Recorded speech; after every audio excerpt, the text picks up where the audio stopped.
Alrighty.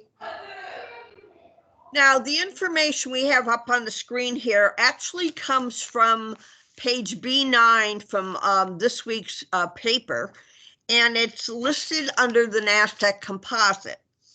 And there are 32 different stocks in that particular underneath the NASDAQ composite. And what I do is I take the first 10 because the first 10 make up almost 50% of the NASDAQ. So you can see the stocks that are in there: Apple, Microsoft, GOOG, Google, Amazon, Tesla, NVIDIA, Meta, ASML, and Avago. And there were a couple of times where PEP, overtook at ASML for just a period, and then they went on. So you can see that we started off the year, and what we're showing is the percent of the index, and then the slash. After the slash, we see what the relative strength was. So year ending, Apple had 9.5% of the index and 97% relative strength, while Microsoft was 82% and 8.2%, decimal in the wrong place, and 92% relative strength. GOOG was 6.2 with a 93 relative strength, Google 6.2 and 95, Amazon 5.5 and 67, Tesla 3.4 and 99. Very high rating for Tesla. Keep that in mind because that's the highest it's been, and we're not anywhere near there now. NVIDIA 2.4 and 99. Again, a very high rating. Meta 30 and 86. And when this first came out, it was really under Tesla rather than Meta, because Tesla changed to Meta a little later in the year. ASML is 1.1 with a relative strength of 98, and AVGO 0.9 with a relative strength of 90. And then I put down what the total is of those 10 stocks of the NASDAQ. So you can see that at year end, 45.4% was the total of those 10 stocks in the NASDAQ composite. So if you were watching the leaders, you have a good idea of where the market is going. So I then took the next market top. Next market top was 325 of 22. At that time, Apple was 10.2% of the index. Relative strength was down to 94. Microsoft, 8.1. Relative strength was down to 87. GOOG, 6.7. Relative strength of 93. Google, 6.7. Relative strength of 93. Amazon, 6.0. Went up, and it had an increase in relative strength to 77. Tesla went up higher in terms of the percentage of the index to 3.7, but then it went down in relative strength to 97. NVIDIA increased to 2.5%, went down in relative strength to 97. Meta went down to 2.2 with a relative strength from 86 down to 56. ASML 1.0 relative strength from 98 down to 80, and AVGO 0.9 and 96. At that point in time, which was the high of the market, we were 40.0% for the total of those stocks. The next high we had in the market was August the 12th of 22. And at that point in time, you can see that Apple had gone up as a percentage, but down in relative strength. Same thing for Microsoft, relative strength sort of hanging tight. GOOG down, both in percentage and in relative strength. The same for Google. Amazon down in both categories. Tesla stayed the same in terms of percentage, but down in terms of relative strength. NVIDIA down in both categories. Meta down substantially from 56 to 31. PEP took over for that week, and it was 1.0% with a 91 relative strength, and Costco took over for 1 week only at 0.9 and 90. The high was 46.7, which is the highest total for those 10 stocks for the entire year. At year end of 2022, we were down across the board all the way. We made a low in terms of Meta at 1.5% of the index, going from 3% down to 1.5, halving what it was, going from 86 relative strength down to 28. Took a real big haircut. And at that point in time, we were down to 41.1%. So leaders were not leading and selling off. The following week, we had the same thing happen across the board, where we went down in terms of percentage, down in terms of relative strength across the board, making a low for two stocks, both Tesla, going down to 1.7% and 30% relative strength, and NVIDIA 1.7 with 47% relative strength, made a low of the total of those 10 stocks to 39.2%. Since this is a weekly, I'm going to skip the other weeks because you can see what happened. We made a low here in Amazon of 4.4 with a relative strength of 17. A big shavings down from the 77 it was earlier in 2022. And we were at 43.1%. So while we went up from the low of 39.2 the first week of the year, it still was a far ways from where it was at the high of 46.6. So last week, you can see that we were green across the board, everybody going up in terms of percentage of the index, going up with the relative strength. And basically, what we have here is Apple was the number 3 stock in terms of return for the year.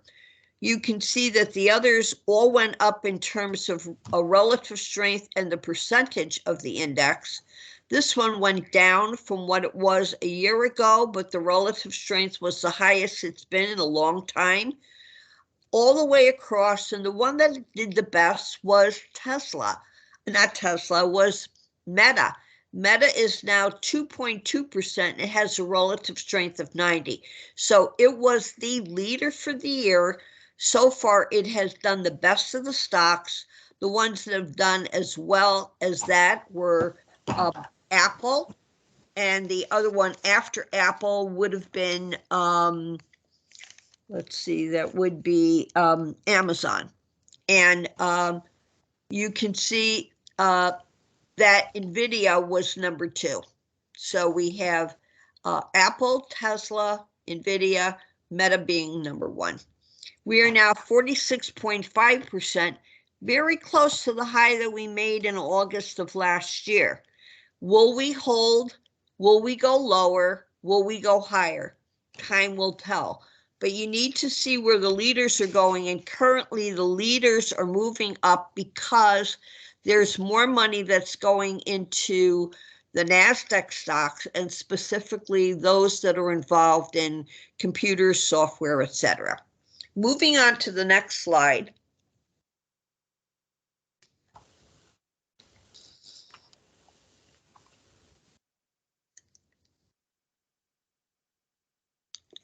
Okay, this is basically looking at where we are in terms of the indexes. And I look to see, are we above the 5-day, the 10-day, and the 20-day? And I look at that for the S&P, the NASDAQ, and the Dow. So at the end of last year, we were in correction. The S&P was up for 2 days and down for 3. They were up for 4 days and down for 6. They were up for 7 days and down for 13. So NASDAQ was up for 2 and down for 3, up for 4 and down for 6, up for 7 and down for 13. So they were all doing poorly. The only index that was leading at that point in time was the Dow, because it was up for 3 and down for 2 for 5 days, up for 5 and down for 5 for 10, and up for 10 and down for 10 for the 20-day. You can see that we went into correction the following week, and even the Dow went down to only up for 2 days and down for 3, and the others missed all the other time frames, or under all the time frames. We then went into uptrend, and we were in uptrend for a while, but you can see that we were not above the 5-day. For the S&P, we were above the 5-day for a number of weeks, where we were up for 6 days and down for 4. And for 3 weeks in a row, the week of the 27th of January, the 3rd of February, and the 10th of February, we were above the 10-day, the 20-day, because we were up 13 and down 7, up 12 and down 8, up 11 and down 9, going in a downward trend, and you can see that it continued downward. You can see that the NASDAQ was positive, and it was positive for a 4-week period, although it was also going into a downtrend.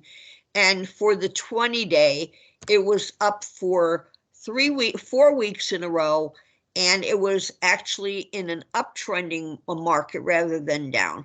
It has since gone into a downtrending market. And if we look at the Dow has not done nearly as well. It's been below the 5-day.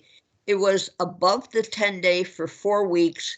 It was above the 20-day for 5 weeks. It was really the best performer of the indexes for a while, but that's been taken over by the NASDAQ now. And you can see that S&P is above the 10-day and above the 20-day as of Friday. The NASDAQ was above the 5, the 10, and the 20-day, and the Dow was below all three. So that's one of the ways I look at. I'm not using MarketSmith. How else am I going to get this information in terms of where we are in the market? And that tells me market health in terms of those 3 indexes. Moving on to the next slide.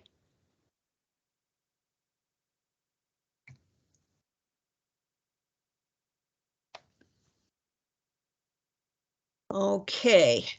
What we have here are the number of stocks in the 197 industry group that are positive or negative. I count those up on a year-to-date basis as well as a daily basis.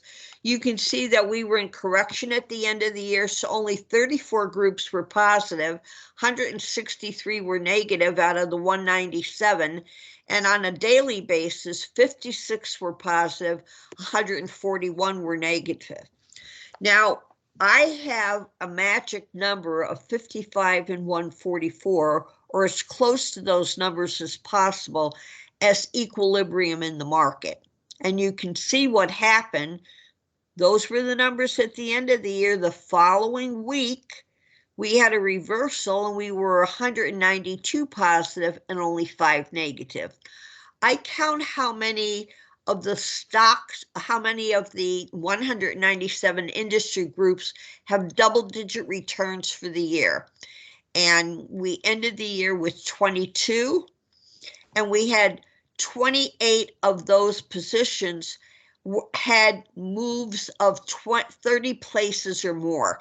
So perhaps something was in the number 5 position this week, but 3 weeks ago, it was number 38. So that would have gone up more than 30 positions.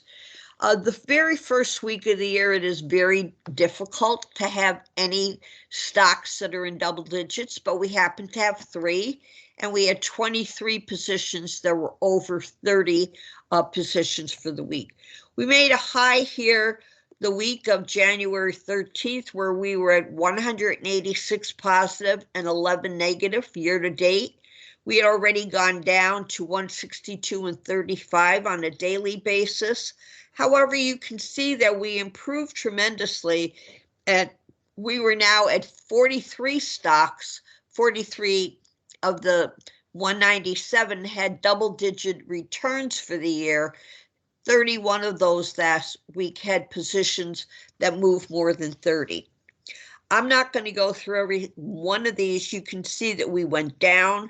You can see that we came to my numbers, which were as close to 40 and 155, 44 and 155. We were at 40 and 157. We were 56 and 141.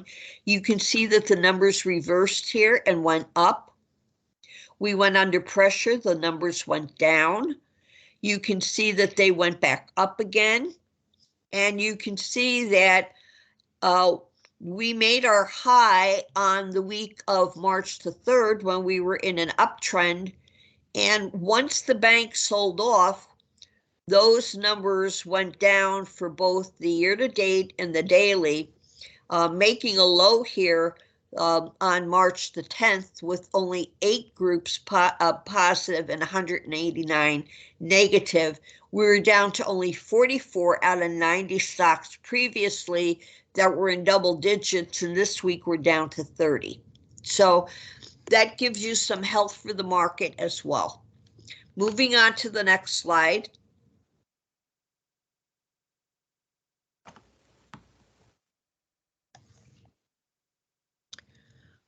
Okay, what I do is I take from the futures page, which is usually the inside of the back cover. Sometimes it is the very back page of the newspaper.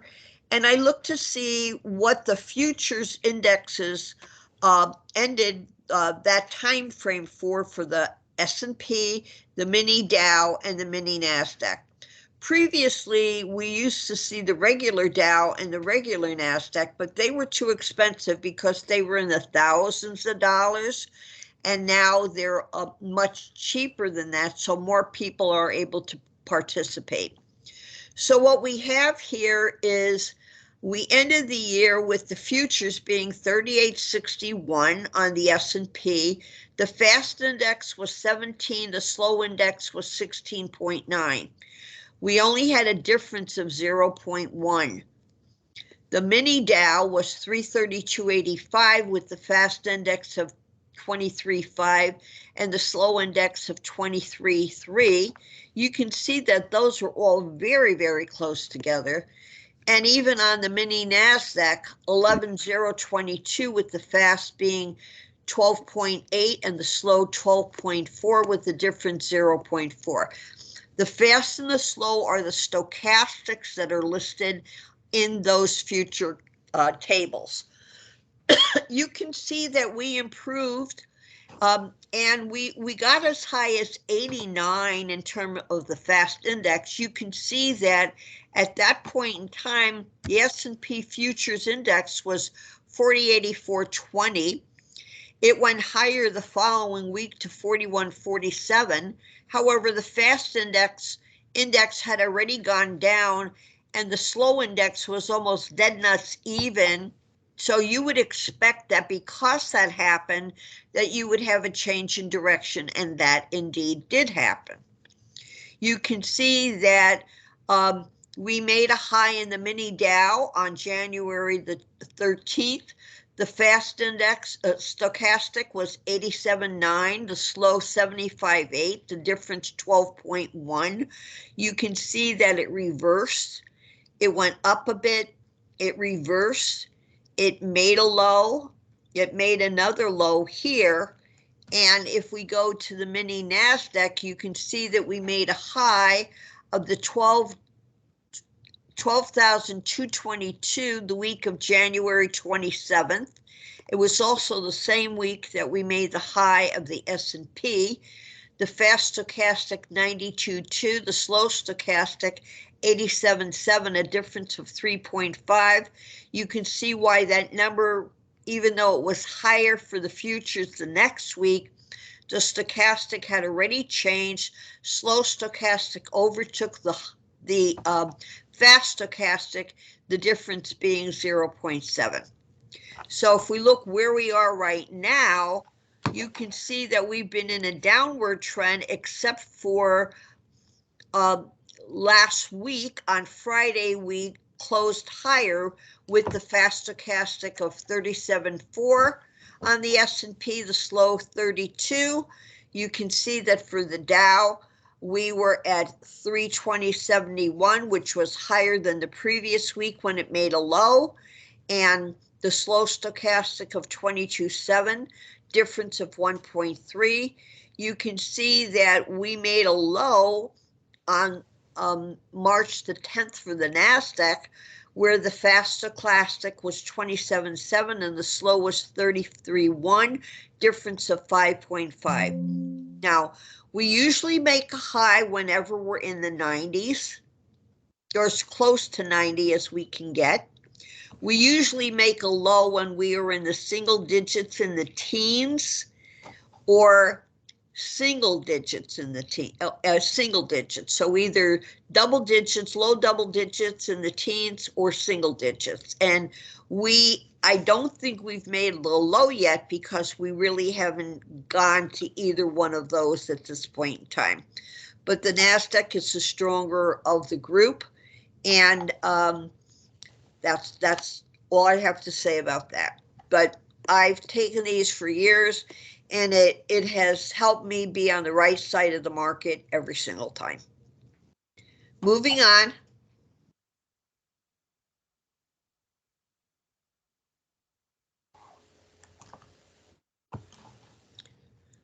Okay, what I do is on page B2 of the newspaper each week, what we have is what is called the earnings calendar. And the earnings calendar gives a lot of information, and I try to find the best stocks to invest in based on what they are expecting for next quarter earnings per share. You will see that there are any number of stocks that Keith and I have picked, and AEHR was one of his picks for this week, and you can see that back in January, they were expecting that the next quarter earnings per share was going to go to 90. However, Delta Airlines had a better quarter because it was expecting that their earnings were going to go to 500%. Their composite rating was only 82, which meant they had some ways to go in order to go up higher. You can see back in January, Boeing was on here, but their composite rating was only 55. I wouldn't put much credence into that, even though they expected their earnings to go up, because that composite rating is low. And there are other stocks that are going to beat the pants off of them every single time. So if we continue to go down in this chart, we will see that one of the stocks that was listed here,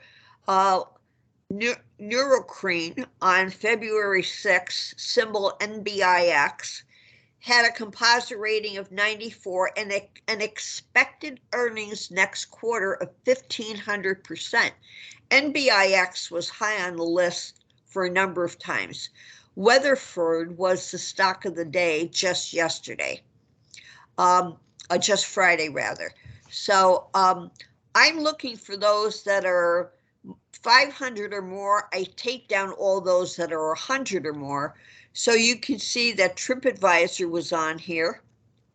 You can see that if we continue to go down, Albemarle was a stock that did very well, ALB. They were expecting earnings per share of 717.8%. Moving down the chart, what we have here is Ardmore Shipping. It expected better earnings. I don't think it ever really did much because I never really paid that close attention to it, but it wasn't a name that kept coming out there. There's been a lot of talk about Dutch Boys, and Dutch Boys was the new IPO last year, and their expected earnings were 300%, and it's certainly one that I watch on an ongoing basis. Mercado Libre was one that made the list recently, and it's been on a number of lists at this point in time, including the IBD 100, And here's TH, which was one of Keith's picks. And on March the 10th, their earnings per share were expected to be 1,200. And on March the 16th, TORM, symbol TRMD, was expected 2,540% change. So this is a good place for you to look for where you want to find things. Weatherford is on this list twice. So, you know, it was on earlier in the year and it's on here again. And the earnings are higher expected this quarter than they were last quarter. So it's a stock that you might want to look at. Very good place to shop for what might be going up. Next slide.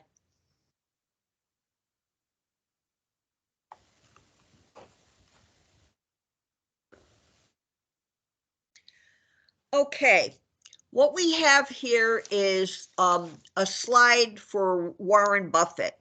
And this was created in MarketSmith. And they were looking for some criteria for how they are trying to pick stocks for Warren Buffett. They have to be in the top 25% of all stocks in terms of 5-year annual earnings per share growth, 15% or greater sustainable earnings growth, 12% or better 5-year return on equity. So here are the stocks that he has on his list, and these were as of last Friday. Atcor, Builders First Source, DayQ, Steel Dynamics, Pool, Nucor, Cadence Design, Clearfield, Boot Barn, Lululemon, Winnebago, Old Dominion Freight Lines, STMI Electronics, Commercial Metals, D.R. Horton's Builder, Monolithic Power Systems, Pulte Homes, and Pulte Homes is, I believe, is in the IBD 100 at IBD 50 at this point in time. I think there might be a few more stocks on this particular list. Yep, we have Evercore, Meritage Homes, UFP Packaging, SAIA, PTC, Regeneron, Reliance Steel, Super Microcomputer, EPAM, Alphabet, West Pharmaceuticals, Perion Networks. I like this stock, PERI. I would keep an eye on that if I were you. Shuttleshock, Westlake, TriPoint Homes, one of my picks for this time. Lennar, NetEase, Triton International, Gerdu. I don't even know what the hell they do. Never heard of them before until I saw them on the list here. Quanta Services, Buckle, Danaher, Globin, and Laboratory Corporations of America. So they're from different categories, and you can see that most of them are A's and B's. Laboratory Corporation of America is a C, but you know, he's looking for the cream of the crop. He's looking for those that are 90 or better, and in all categories. And Alphabet was one that I was surprised that was on there, but I think he sold off some of the Alphabet that he had previously. Moving on to the next slide.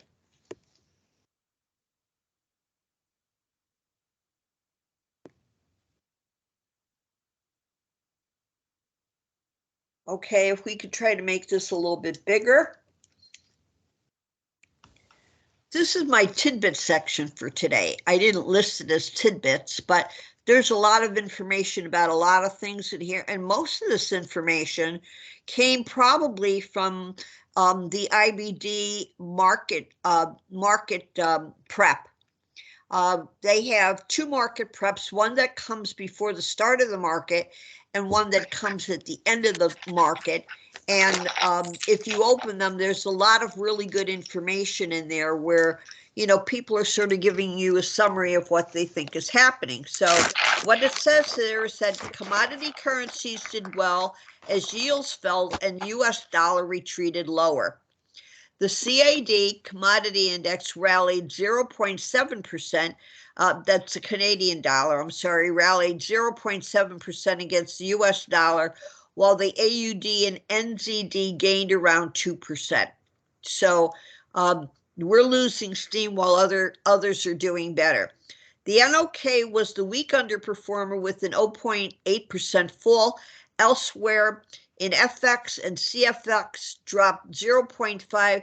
The MXN fell over 2%, and the week's best performer is JPJ, Japan, with a 2.4% rally against the dollar.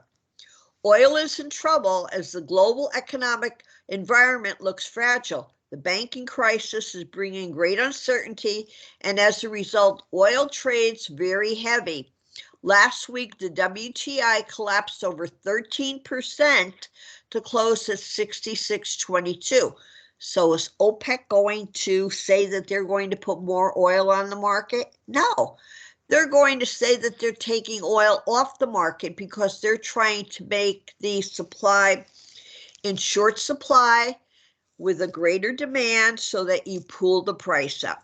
Precious metals had an excellent week as money flowed into safe haven trades. If this is their time, is this their time to shine? Time will tell, but technically, gold has broken out of resistance and is heading to new highs. Last week, GOLD rallied over 6% to 1,988, and silver gained over 10% to close at 2260. Silver tends to do better than gold for two reasons, and usually the reason is price, because silver goes up more because it is at a cheaper price, and when gold rallies, it's usually the gold miners that do better than gold itself. Bonds were once again one of the main safe haven asset classes, registering another very strong week. The 10-year U.S. Treasury yield fell 30 basis points to 3.40, and the 10-year Bund rallied 3.2% to close at 137.983 points. Finally, cryptocurrency saw another wave of buying as the banking crisis fear gripped many asset classes. At the time of this writing, Bitcoin is up over 30% higher at 2,700, and Ethereum is rallying over 20% at 1,800. Well, hold that thought, because they're saying that banks should really not be involved in keeping money for Bitcoin or Ethereum or whatever. And with the problem with the bank failures, you may see that they're forced to take money that they may have in the banks, and that would make a change. This information came from the Forex Analytic Weekly, which comes out on Sunday. I get this on a daily basis, but the weekly one has a better summary, and you can get it and sign up for it free, and this is the site to sign up for it.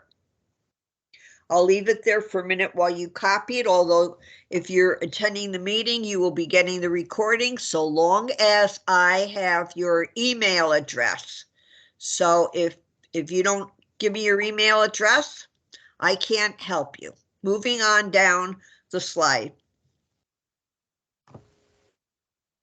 There's more there. Okay. The NASDAQ composite fared best of the major indexes, but still fell 0.7%. Even so, the tech-heavy index turned in an eye-catching 4.4% weekly gain, bolstered by big tech strength. The index now sits above the major moving averages, with the 50-day line lifting above the 200-day. This is a bullish technical maneuver known as the Golden Cross. The NASDAQ is up about 12% so far this year. And when Keith was showing his slides, he was showing those stocks that were above the 200. You want to be above the 200, you want to be above the 50, you want to be above the 21, you want to be above the 10, and if you're above the 5, you're at the cream of the crop.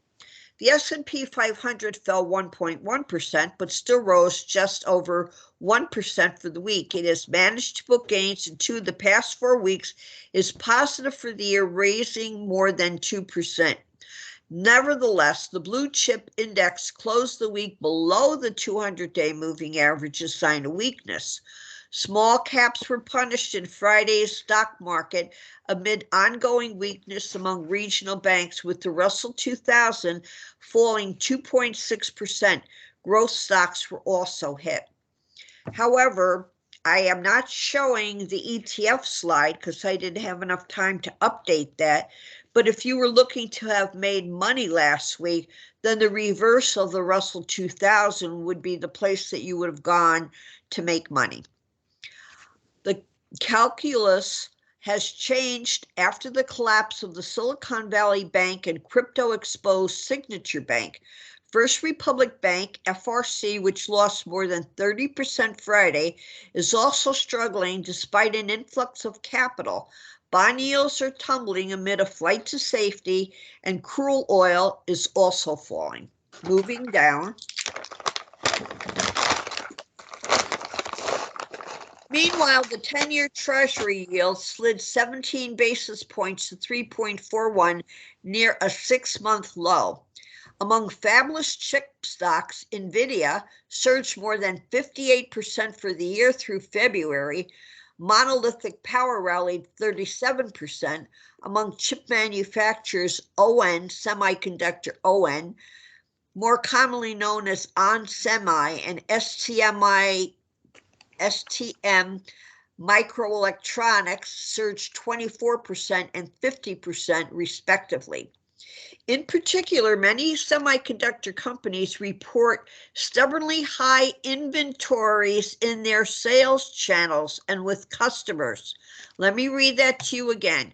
Many semiconductor companies report stubbornly high inventories in both their shipping channels and with customers. A large segment of analysts accustomed to, where am I?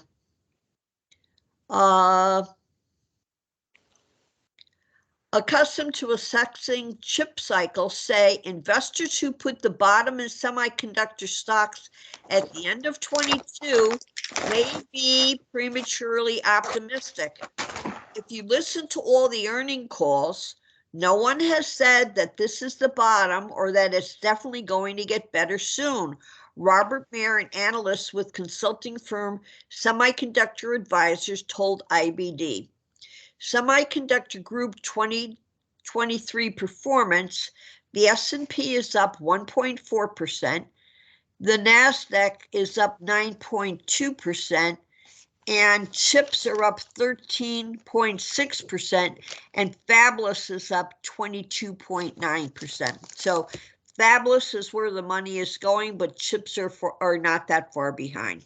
So the pandemic disrupted semiconductor industry cycle. Now computer chips have made their way into many different devices.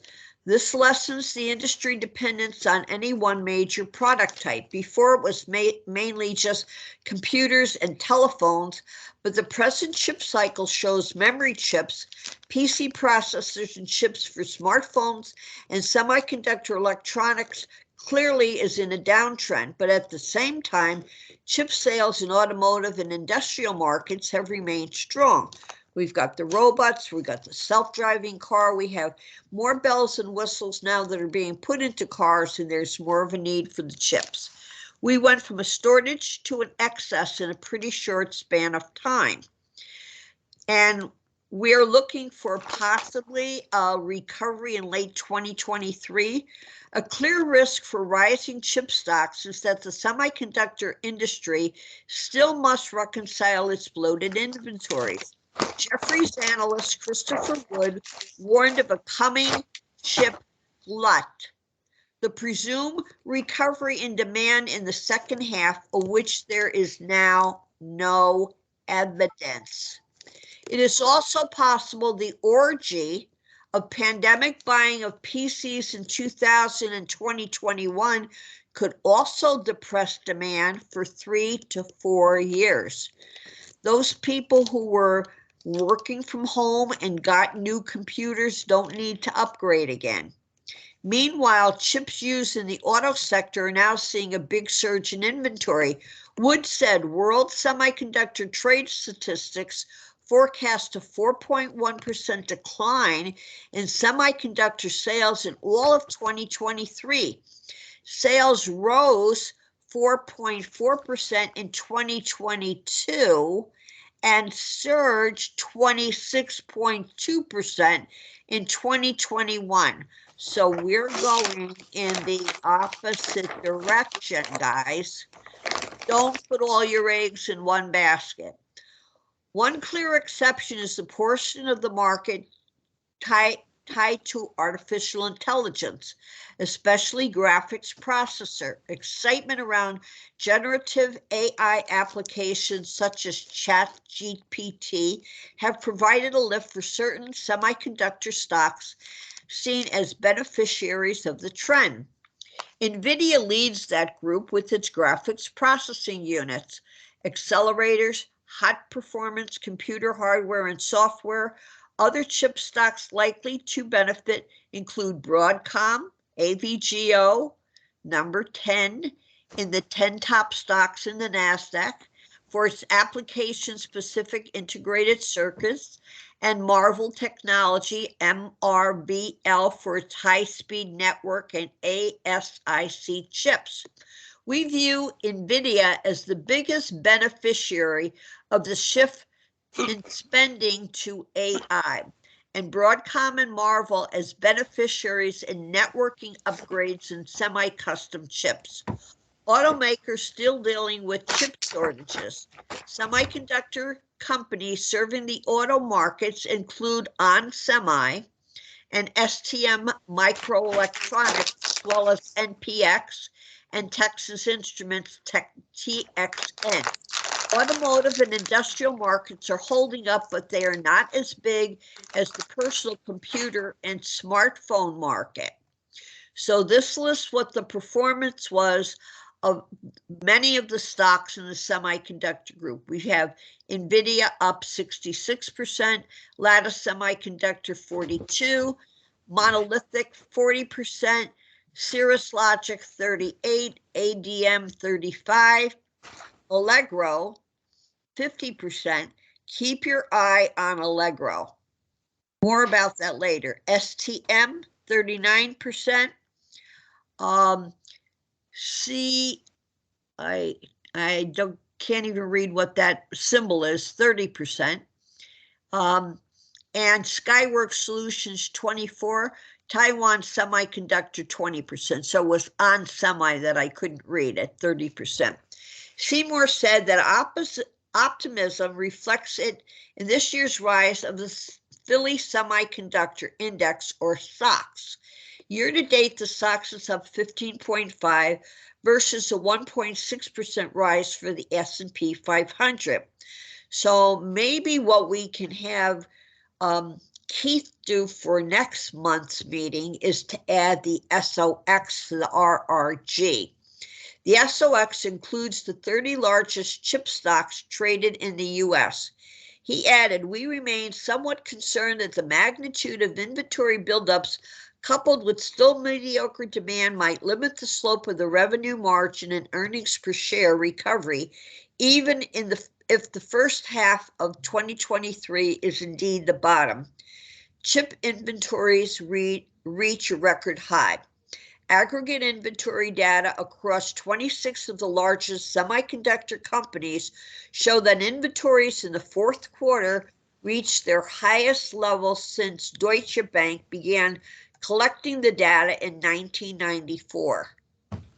His favorite names include Broadcom, Marvell, MaxLinear, NXP Semi, onsemi, Qualcomm.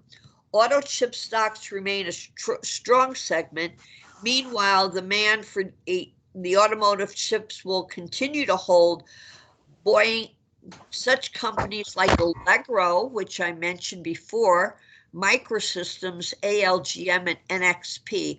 Wells Fargo analyst Gary Mobley said in the recent note to clients, "As long as light vehicle unit production continues to improve towards normalized levels, high chip inventories are needed. FactSet consensus estimates show earnings gain for Allegro over the next 3 quarters before slowing. So we're going to see earnings for the next 3 quarters before it slows. Sales gains are forecast for the next 5 quarters. So they're going to be selling more over the next 5 quarters, but maybe not showing as much profit because they're probably putting more money into the company as well. So is there a soft landing for the semiconductors? Most analysts are predicting a rolling recovery with some segments turning positive earlier than others. Evercore ISI analyst C.S. Muse has forecast a soft landing for chip stocks in the semiconductor industry rather than a harsh downturn. Also, the reopening of the China economy should help with the recovery, he said in a note to clients. Daniel Morgan, senior portfolio manager of Synovus Trust, underscored that the health of the semiconductor industry is a key barometer for the overall tech sector. I will read this again. The health of the semiconductor industry is a key barometer for the overall tech sector. So if you want to put some of those stocks into an index and watch them, that would be a good way for you to find out whether or not that segment is still strong. Typically, the chip sector will lead the technology sector out of the valley and will be the first sector to show green sprouts, foreshadowing a pending recovery. So the chip sectors are the leaders.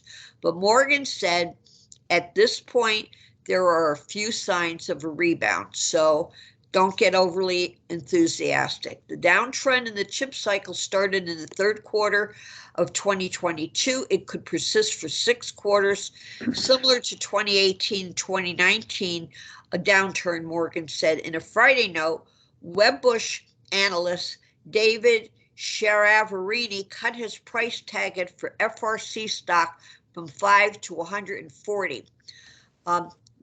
We're not talking about tech anymore. What we are talking about are the banks. On Tuesday, Moody downgraded its outlook for the whole U.S. banking sector. The rating firm said it expects banks to raise their deposit interest rates to avoid outflows, a negative for profitability. It'll be good for us because we'll be getting more on our passbook savings accounts, but it's a pittance. You can get better returns elsewhere. Under the new Fed program, banks can put up their fallen government bonds and mortgage securities as collateral for low-cost Fed loans based on their initial or par value. That will allow banks to avoid selling at a deep loss if they need cash and instead hold the bonds until they reach maturity. J.P. Morgan expects the Fed program to provide $2 trillion in liquidity to banks, even if the biggest banks don't tap it. They don't have a need to because the smaller banks, people are going to go to the bigger banks, and so they're going to get more money in those banks without asking for it. I thought this was real interesting. Former Representative Barney Frank, Democrat of Massachusetts, was actually on the board of the failed Signature Bank.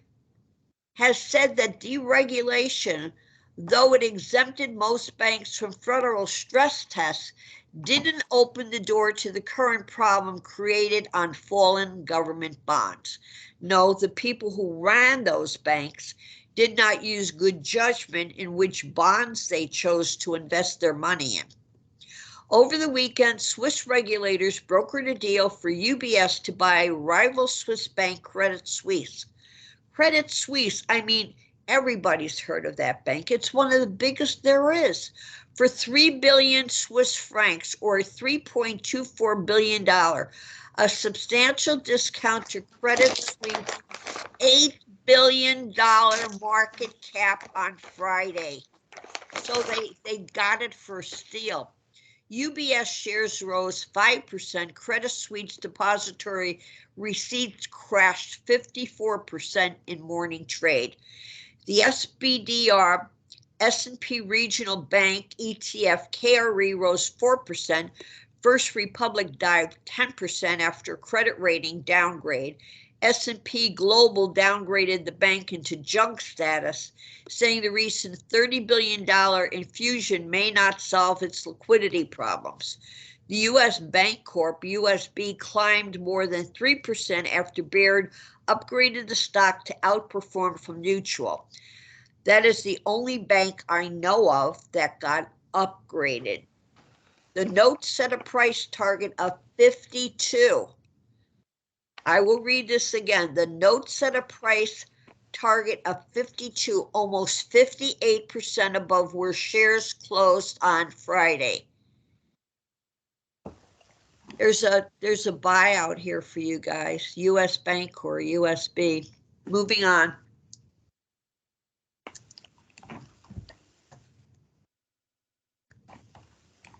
All of that information came from the market prep today. Okay, what I have here for you is something that I get on a nightly basis, and it comes from the California group, and it's written by a person by the name of Jerry Samet. Jerry Samet is a big deal because he just won both the Golden Globe, and he also won an Oscar for the graphics that were done for the Avatar movie. And that's his day job, and his night job is keeping us informed of what's going on in the market. So here is what he wrote for today. The market rallied today. The major averages were mixed most of the session, but some late strength saw all of them finish with moderate gains. All the major averages closed near their intraday trading high. The NASDAQ average lagged today with the comp and the NDX gaining 0.38% and 0.34% respectively. The S&P rallied 0.89%. Volume was low across the board as would be expected after an expiration date. Remember, Friday was quadruple witching. It was also a day that there was some recalculation or whatever of some of the indexes, but I went online to try to find out what got redone, and I couldn't find any current information. Leading stocks were higher as well as the leaders index gaining 1.66% on the day. The index closed high in the trading range on lower but above average volume. The market rallied today and had some decent moves on a price basis. The small and mid-cap averages did the best, and the NASDAQ average lagged as financials did well. The Credit Suisse situation was solved with a shotgun wedding to UBS. The financial issues seem to be calming down, and as long as there are no other banks that get into trouble, the worst is likely behind us. Volume was lower today, as you would expect after an expiration date, but it was still another update on lower volume. This has been the pattern in recent action. I think the market is in a bottoming process, and it looks a lot like the 2002 to 2003 bottom, where the major averages bounced around the low for months before the market was ready to make a strong upside move. It's looking more and more like there is a similar situation today. The market could well go up and down in short-term moves until it is ready to make a real move. How long this takes, we can't know now. But while there may be some frustrating action in the short term, there is a new bull market in the not too distant future, and I am bullish in the longer term. And this cookie here, that cookie be me. That cookie be me. Okay, that's it for today, folks. That's all I got. That's all Great information, Cookie.